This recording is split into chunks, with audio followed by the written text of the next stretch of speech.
2019. godine 54 mladih je pokušalo suicid. 2020. 64, a 2021. 126. Nova TV u prilogu izvijestila je o porastu suicida kod mladih od čak 217%. Sve više naših učenika upada u bolesti anoreksije, bulimije, ovisnosti o drogama i raznih drugih psihičkih poteškoća i ovisnosti. Nikad nismo imali gore stanje mentalnog zdravlja cijele nacije. Ugroženo je zdravlje naše djece, ali i odraslih. Ja sam Vedrana Meštrović, magistra znanosti, praktičar klasične kineske medicine te certificirani terapeut eutaptike. Danas otvaram temu u svezi vrlo aktualnog ljudskog, psihičkog i emocionalnog zdravlja. Ovaj video će vam pomoći da sagledate pitanje psihe čovjeka kroz jednu drugu prizmu. Dobit ćete novi uvid u probleme rješavanja psihičkog i emocionalnog zdravlja. Pa krenimo. Kako to da se ne možemo izboriti s rastućim problemima ljudske patnje i teških negativnih emocija? Dok stopa psihičkih poteškoća nezaustavljivo raste, kao i broj samoubojstava, naša mladost masovno uzima psihijatrijske lijekove i ne vidi se ni kraja ni pomoći tom malignom procesu koji nas sve zahvaća. Nama kao društvu doslovno gori pod nogama i vrijeme je da se zapitamo zašto je to tako, kako to spriječiti, radimo li kao društvo sve što možemo, te konačno ono najvažnije, jesmo li mi uopće na pravom putu.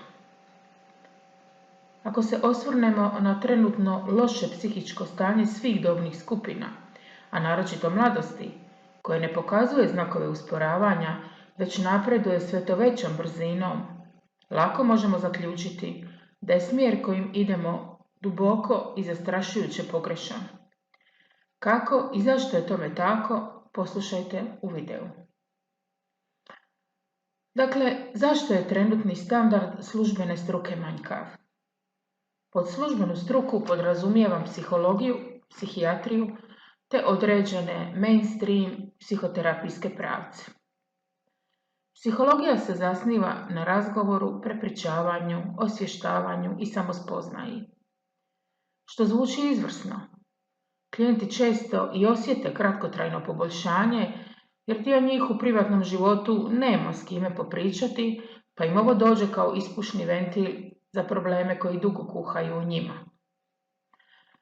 No, nažalost, u većini slučajeva, čak i nakon ugodnog razgovora, ti problemi i dalje ostaju i dalje kuhaju.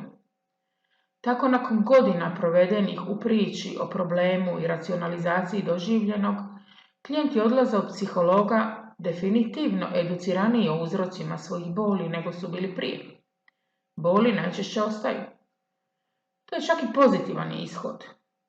Jedna klijentica mi je rekla kako je psihologica nakon 2 godine kazala da nema više šta s njom raditi, jer sad ona, klijentica, zna gotovo i više o svom problemu od nje psihologice.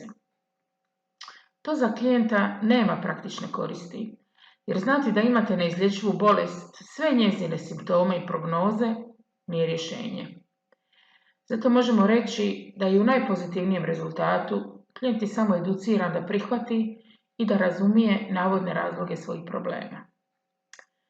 Negativni pak rezultati su onda kada klijenti koji su proživjeli teške traume u tom konstantnom razgovoru i prekapanju po ranama odlaze s terapije kući s friškim saznanjima o svojoj najvećoj patnji. I to nakon svake terapije. Zamislite to. Dođu na tretman, raskopaju im se rane i onda se kući vraćaju u još gorem stanju nego su došli. Jedan od takvih klijenata nije htio doći kod mene niti pro bono, upravo u strahu od ovakvog rezultata. I dan danas mi je žao što nije prihvatio pruženu ruku jer je imao strašnu traumu iz djetinjstva. Psiholozi danas nerijetko završavaju i dodatne tečajeve psihoterapije jer i sami vide koliko je manjkav sustav koje koriste, a realno završili su težak fakultet i sigurno rade najbolje što mogu. U to nemam sumnje. Druga grana službenog sustava je psihijatrija. Ona je dio medicinskog sustava u kojem liječnici opće prakse nakon 6 godina medicinskog fakulteta, 2 godine stažiranja te još 2 godine specijalizacije znaju postaviti komplicirane i detaljne dijagnoze te propisuju lijekove. Pravi miks lijekova zapravo je sveti gral psihijatrije. Ne zna se gdje je, ali zna se da ima čudotvorne moći. Psihijatri jesu jako dobri u tome što rade i što im je zadatak, nema sumnje u to. Izvrsno primjećuju i iščitavaju obrasce ponašanja kao i psiholozi. Postavljaju dijagnoze te izdaju lijekove. Nažalost, ni jedno od toga, ni detaljna dijagnoza, ni lijek ne rješavaju uzroke emocionalnih problema čovjeka.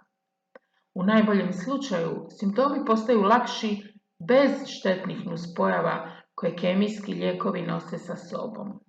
Uzrok ostaje. Zamislite, lijekovi za depresiju imaju nuspojavu depresiju. Mislim da je samo u toj činjenici sadržan sav apsurd kemije koju ljudi unose u sebe, vjerujući da će im taj sveti gral donijeti čudo u život i ne shvaćajući da je čudo samo u njima samima. Mnogi lijekovi nose sa sobom opasnosti od dijabetesa, hipertenzije, spolne disfunkcije i tko zna čega sve ne. A najgore od svega suicidalnosti. Iako sadašnji porast samoubojstava ne možemo direktno povezati s povećanom konzumacijom antidepresiva i općenito lijekova, ipak je zabrinjavajuće da nakon toliko godina obučavanja, toliko dubokog znanja o ljudskom ponašanju i umu, visoko obrazovani liječnici psihijatri imaju jedinu mogućnost da pacijentu s depresijom ili bilo kojim drugim problemom ponude rješenje koje nosi sve ove strašne rizike. Zar to nije u najmanju ruku neshvatljivo? Tko može odvagnuti benefite tih lijekova i štetu u vidu opasnih nuspojava? I konačno, da li je sazrelo vrijeme da se okrenemo nekom drugom rješenju koje će biti djelotvorno brzo i bez nuspojava? Način odobravanja psihijatrijskih lijekova nije ni izbliza jednako rigorozan kao za ostale lijekove. Što više, to ide uz minorne i nedovoljno potvrđene pozitivne pomake u kontrolnoj grupi i lijek je već na tržištu. Druga važna činjenica je da se kroz lijekove dodavaju određene supstance u tijelo za koje ne postoji ni kvalitativni ni kvantitativni dokaz manjka. Za dijabetes izmjerite šećer u krvi i sukladno tome dodajete inzulin. Ovdje se pak dodaju hormoni sreće bez provjere da li ih nedostaje. Dodavanjem supstance koju bi mozak prirodno morao proizvoditi, kao što je serotonin, remeti se kemijska ravnoteža i mozak tada luči manje prirodnog serotonina. Ulijeni se i mi nakon određenog vremena imamo suprotne efekte. Prije nego nastavim govoriti o lijekovima, istaknut ću da ne želim nikoga skidati s lijekova. To je osobna volja svakog čovjeka kako se želi liječiti. Ja samo želim predočiti i drugačija rješenja i razloge zbog kojih ih je dobro potražiti. Danas je najprirodnije da neko cijeli život bude na lijekovima. To vrijedi i za druge bolesti. Normalizirali smo već da lijekovi ne liječe, nego da nas održavaju u nekom kao boljem stanju. To je prikazano kao jedino moguće rješenje jer ga nudi svemogućna zapadna konvencionalna medicina. Pa tako da biste živjeli koliko toliko normalan život, samo treba pogoditi pravi miks lijekova i gutati ga do kraja života. Sposobnost tijela za samoiscjeljenjem i potpuno nerazumijevanje uzroka problema konstantno se podržava i propagira. Problemi nisu kemijski, pa se tako ne trebaju ni rješavati, a pravi miks lijekova ne postoji. Lijekovi u najmanju ruku opterećuju jetru, bubrege i uzimanje lijekova bi trebalo biti isključivo privremeno do izlječenja. a ne da se nabacujemo kemijom kao da je to univerzalno rješenje svih naših tjelesnih i psihičkih problema, jer nije. Idemo sada na cenzuru na društvenim mrežama. Psihologija i psihijatrija ne priznaju svoje nedostatke, bez obzira na to što su rezultati poražavajući. Pročitat ću vam sada izvatke iz pregovora knjige Ozdravljenje doktora Davida Servana Schreibera, koje je napisala magistra Nada Žanko, psiholog i psihoterapeut. Prvo govori o samome autoru, pa kaže da je tijekom godina rada imao 2 prijelomna trenutka. Jedan je razočarenje u učinkovitost klasičnog liječenja, jer lijekovi ne pomažu uvijek. Simptomi se vraćaju ili premještaju, a posljedice djelovanja lijekova mogu biti jednako teške kao i sam problem zbog kojeg se lijekovi uzimaju. Također stvara se ovisnost o lijekovima. Bolesnici postaju pasivni i ne angažiraju se snage organizma za izlječenje. Autora se naziva zaljubljenikom u medicinu čije metode želi nadopuniti. Međutim, kako i sam tvrdi, kako tvrdi gospođa magistra Nada Žanko, to nije uvijek lako. Usprkos već poznatoj činjenici o nedovoljnoj uspješnosti medicine i psihijatrije u područjima ljudske patnje, snažan je otpor, pa čak i prezir prema svim drugim pristupima. Na primjer, modernim psihoterapijskim ili tradicionalnim pristupima. Koji su razlozi toga otpora? Oni kažu ovako. Djelotvornost i bezopasnost sama po sebi naučno-teorijskim krugovima nije dovoljna. Jedan od razloga je ljudski i protokolarni. Malo se ljudi želi baviti nečim novim, kada im staro i prihvaćeno, iako nedovoljno uspješno, osigurava legalnost, u zagrade, tako je propisano. Zaštitu, u zagrade, neuspjeh je uračunat i predviđen, loše posljedice također. Ugled, u zagrade, jer nema boljeg. Poziciju važnosti, u zagrade, jer nema drugih ili drugačijih. Unutar propisanog psihijatrijskog posla teško se može naći opravdanja i vremena za druge pristupe, osim onih po protokolu. Kada se pojave drugi i drugačiji, sve gore navedeno želi se zadržati, a njih se želi onemogućiti, ignorirati ili diskvalificirati.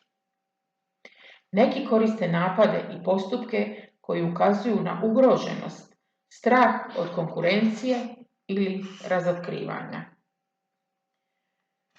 Dalje, na konvencionalnoj je medicini da nastoji razumjeti kako djeluju ti tretmani i, kako kaže autor, nije legitimno isključiti postupke koji su se pokazali kao uspješni i bezopasni samo zato što ne razumijemo kako djeluju. U potpisu, kako sam rekla, magistra Nada Žanko, psiholog i psihoterapeut.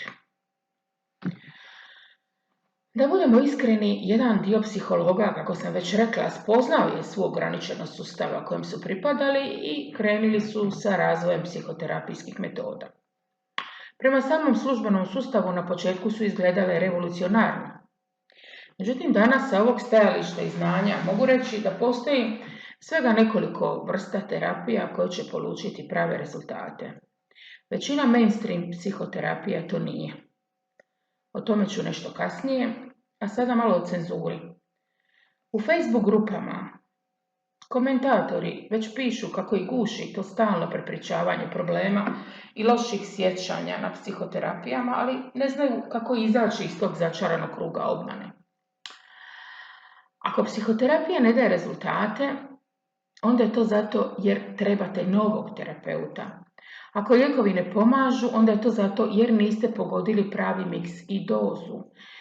I uvijek se traži novo rješenje unutar starog sustava. To je nemoguća misija. Tako se klijenta želi zadržati pod svaku cijenu, iako se zna da rješenje u pravom smislu te riječi ne postoji. Sve što u nekim grupama komentirate izvan tih sustava starih i poznatih bude cenzurirano i uklonjeno. Prava rješenja zapravo su vrlo jednostavna, ciljana i djelotvorna, ne uništavaju drugo da bi izliječili prvo. I naravno da tu mislim i na mnoge druge prakse koje se provode na ljudima. I još malo o psihoterapiji. Ona je, slično kao i psihologija, dio mainstream metoda koje ne nudi konačno rješenje. Vjerojatno ste čuli za fraze unutarnje dijete i zona komfora. I svi na internetu već znaju i za to dijete i za tu zonu, ali tu se sve završava. Samo značenje je vrlo neodređeno, ali je popularno. Ljudima to kao nešto znači, ali isto tako ne znaju šta bi s time. I opet nikakve opipljive koristi. Slično je i sa knjigama i meditacijama koje ljudi čitaju, ne bi li sebi našli pomoć. Mnogi mi klijenti dođu nakon što su godinama čitali neke knjige i pokušavali meditirati i čak i meditirali svakodnevno. Međutim, to ipak ne može zamijeniti pravi rad i čišćenje loših emocija. Što bi rekao Gabor Mate, mnogi ljudi koriste duhovnost da se ne bi pozabavili svojim emotivnim problemima. Oni sjede na svom meditativnom jastuku, doživljavaju neka divna meditativna iskustva, govore o Bogu, raju i svom pravom sopstvu, a da su zapravo potpuno odvojeni od samih sebe jer se nisu pozabavili svojim emocijama. Dalje, nemojmo prihvatiti da je normalno da postoje ljudi koji su na lijekovima i idu kod psihoterapeuta ili psihologa, a u 10 godina još uvijek ne mogu riješiti problem kojeg imaju. Rješenje koje nema u sebi jednostavnosti i mudrosti, koje samo nagađa moguće ishode i čeka na poboljšanje, nije rješenje. To je odugovlačenje i nemar prema čovjeku koji traži pomoć.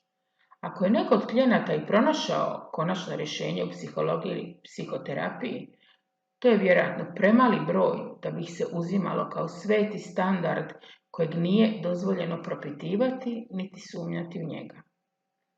Podržavanjem tako dugih perioda u kojima se praktički ništa ne rješava, dobiva se samo privid da se nešto kao radi, privid da će nekad, jednom biti bolje.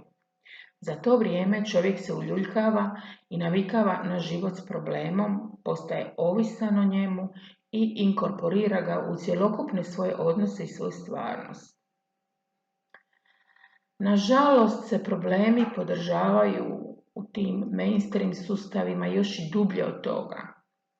Tako da se ljude okuplja, ljude sa istim problemima, okuplja ih se u grupama, pa oni jedni drugima pričaju svoje priče na terapijama, pri čemu svaki od njih na svoj problem dodaje još elemenata problema kojeg sluša od drugih. Ljude se povezuje ne lijepim stvarima i interesima, već problemima. Zamislite koliko se osobnog smeća iznese u grupi od 10-ak ljudi. Svaki sa svojim životnom pričom, svaki sa svojim poteškoćama i emocijama. I kad svaki od njih krene iznositi svoju tugu i svoju patnju, ovi drugi je samo upijaju kao spužve, jer i oni su već na toj istoj frekvenciji. To je nevjerojatno kontraproduktivno. Zar niko ne vidi problem u tome, već se grupne terapije odvijaju na tako poguban način za svakog sudionika. Pacijent sluša druge pacijente i puni svoju i onako punu kantu za smeće. To ne samo da nije od pomoći, nego je logikom i znanjem o načinu razmišljanja ljudskog mozga vrlo, vrlo štetno. Osim ako se izrečeno odmah ne očisti i ne otpusti, što najčešće nije slučaj. U psihoterapijama se pod prikazom empatije i razumijevanja zapravo pokazuje više poštovanja prema problemu, umjesto da se problem demolira i da se pokaže poštovanje prema čovjeku. Problem se podržava, razglaba se o njemu, racionalizira, prekapa po ranama u nedogled, secira i analizira, ali se zapravo nikad ne dođe do pravog uzroka problema. Kada se ne uspije pomoći ljudima, agonija tih ljudi koji traže pomoć samo se produžava, kako sam rekla, novim savjetima. Nađite drugog terapeuta koji vam bolje odgovara, uzmite drugačiji omjer lijekova, pođite u novu grupu ili udrugu, ali problem ostaje. Mi ga pretačemo i šupljega u prazno. Ljudi zapravo ne razumiju i ne mogu razumjeti što im se događa. Ne dobivaju adekvatnu pomoć. U jednom trenutku svakome može početi izlaziti nakopljena bol u životu. Neko se s time lakše nosi, nađe način da to procesuira u sebi, da kompenzira bol s nečim drugim. Ali oni koji to ne uspiju, najčešće ne znaju kome se obratiti. Traže pomoć, gube se, da bi na kraju nabasali na onakvu pomoć o kojoj govorim, za koju će im već na početku biti rečeno da će trajati godinama, da to ne ide brzo, da brza rješenja nisu dobra. Biće uhvaćeni u kružni tok iz kojeg će teško naći izlaz. Potpuno je isto kao i kad imate visoki krvni tlak. Samo treba pogoditi lijek, a uzrok visokog tlaka i trajno rješenje niti se spominje niti nudi. Nadalje još jedan savjet. Kad tražite i nađete psihologa ili terapeuta i dođete na svoj termin, znajte da pred vama stoji ljudsko biće sa svim svojim problemima i sa svojim programima.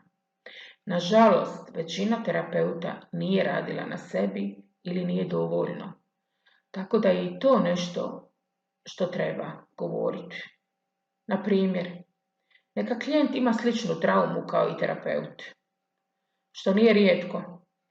Dok klijent samo priča o toj svojoj traumi, o svom iskustvu, terapeut i sam prolazi kroz to, htio ne htio. Na kraju ispred sebe ne vidi klijentove potrebe, nego svoje. Ne sagledava najbolje rješenje, nego se bacaka u transu svoje osobne proživljene traume. I zato je izuzetno važno da nađete terapeuta koji je dovoljno radio i još uvijek radi na sebi. Inače ne očekujte pomoć. Taj terapeut vam je ne može dati. Nerijetko će i pokazati koliko mu je teško zbog vas i vaših problema, jer su i njegovi. Naravno, dio klijenata će terapeutovu reakciju shvatiti kao razumijevanje, osjećat će se prihvaćeno, uživat će u međusobnoj komunikaciji, ali problem će ostati jednako velik i jednako neriješen. To je zapravo zamka za oboje.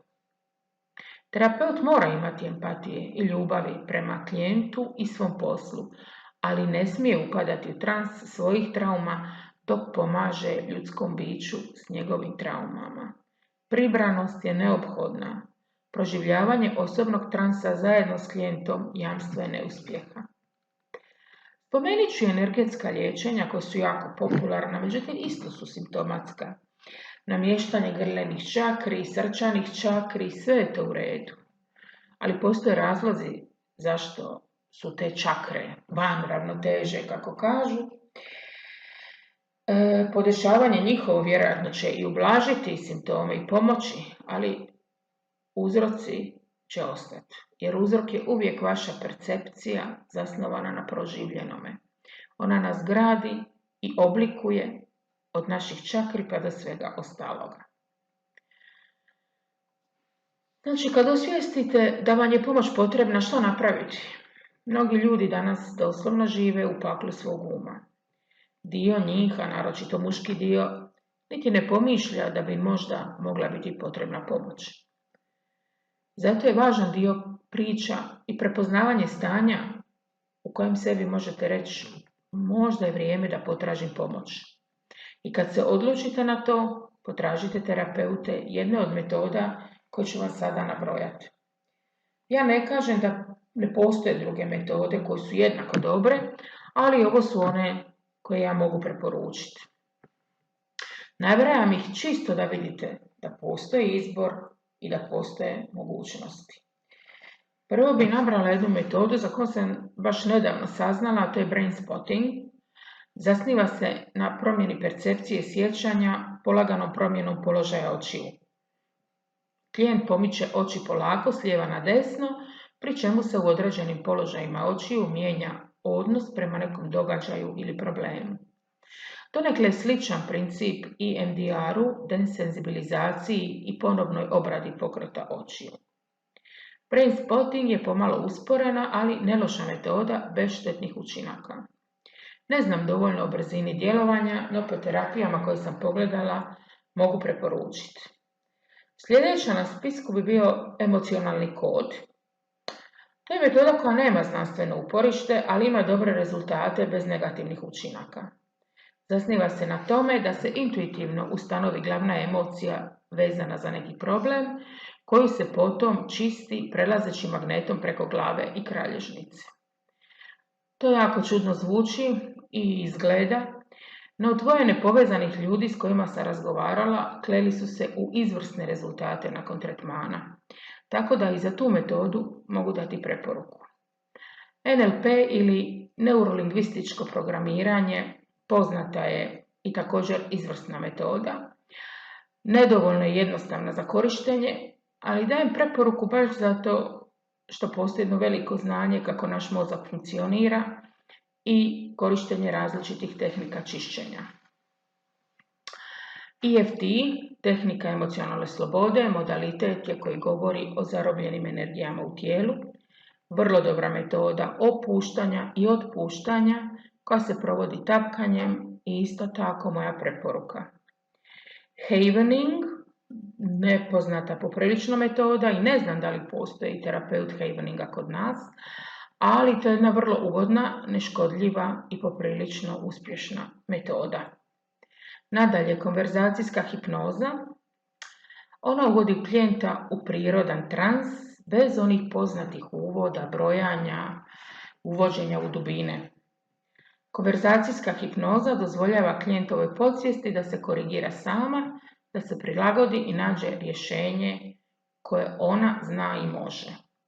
Kod obične hipnoze može lako doći do otpora prema promjeni i uvođenju novih inputa i naredbi i zato ponekad ne daje željeni rezultat. Konverzacijska hipnoza je ležernija, prirodnija i značajno djelotvornija, a važno je i to što velik dio problema ostane samo u klijentovom umu bez nepotrebnog iznošenja. I konačno na samom vrhu, eutaptika Faster EFT metoda je koju stavljam na sam vrh liste i koju i sama koristim. Jedan od najvažnijih postulata eutaptike je s vama je sve u redu. To svatko želi čuti. To je utjeha svim zabrinutim ljudima koji se susreću s emocionalnim i psihičkim poteškoćama, ali povrh svega to je istina. Niko nas ne smatra lošijim od drugih kad imamo neku tjelesnu bolest, ali kad je psiha u pitanju, ljude s poteškoćama gledamo kao da imaju neku grešku, kao da su manje vrijedni, što je potpuno neprihvatljivo u eutaptici. Upravo stoga što eutaptika točno zna da mi sve savršeno radimo, funkcioniramo uvijek tako da preživimo i zaštitimo sebe, makar se dovodili u loše i na izgled problematične situacije. Taj modalitet precizno cilja na šeme pomoću kojih mi stvaramo svoje probleme. Na kraju iz naše memorije, odnosno iz našeg mozga, čisti te probleme, fizički mijenjajući zapise u mozgu koji su do tada radili protiv nas u nove i pozitivnije koje će raditi za nas. Cilj eutaptike je pomirenje svjesnog i podsvjesnog uma, ravnoteža, razumijevanje i prihvaćanje sebe. Ovo je metoda koja uz iznimno razumijevanje i uvažavanje potreba klijenta završava uvijek na pozitivnoj noti, vraćajući klijentu snagu i otvarajući mu puteve željenih rezultata. Osim toga, svaki klijent dobiva upute kako sebi pomoći, čime se klijenta ne vezuje za terapeuta, već ga se osnažuje da samostalno odoljeva izazovima života. Nema dolaženja mjesecima i godinama za jedan te isti problem.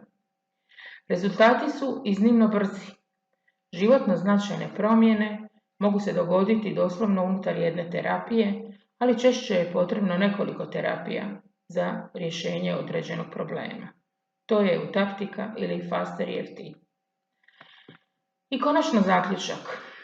Danas ću jasno i glasno reći da je mainstream psihološka pomoć na pogrešnom putu. Koliko god se svi pojedinci, psiholozi, psihijatri i psihoterapeuti trudili i koliko god vrhunskog teoretskog znanja imali, ovaj sustav je na pogrešnoj putanji. Porazni brojevi govore o tome. Maskiranje simptoma kroz dugotrajne terapije i lijekove ne samo da nije rješenje, nego stvara nove probleme i nove rane čovjeku kojem je potrebna pomoć, ali i onima oko njega. Nažalost, to je službena ponuda, jedina koju većina smatra dovoljno dobrom. Još i strašnije od toga je utjecaj koji svaki čovjek s mentalnim poteškoćama ima na svoju okolinu. Majke i očevi svojim ranama ranjavaju djecu, ne žele to, ali ne znaju bolje. Ta ranjena djeca ranjavaju drugu djecu u školi, a kad dobiju svoju djecu, nastavljaju vrtiti generacijski kotač trauma u kojem smo uhvaćeni kao pojedinci i cijelo društvo. I upravo zbog toga je ključno da se svakom pojedincu pruži najbolja, hitna i dobra psihološka pomoć. Imate li probleme? Raspitajte se dobro gdje su brza, dobra i neškodljiva rješenja. Sve što uložite u sebe, uložili ste u najvažniji i najbolji mogući projekt. Rješenje postoji, treba ga samo potražiti.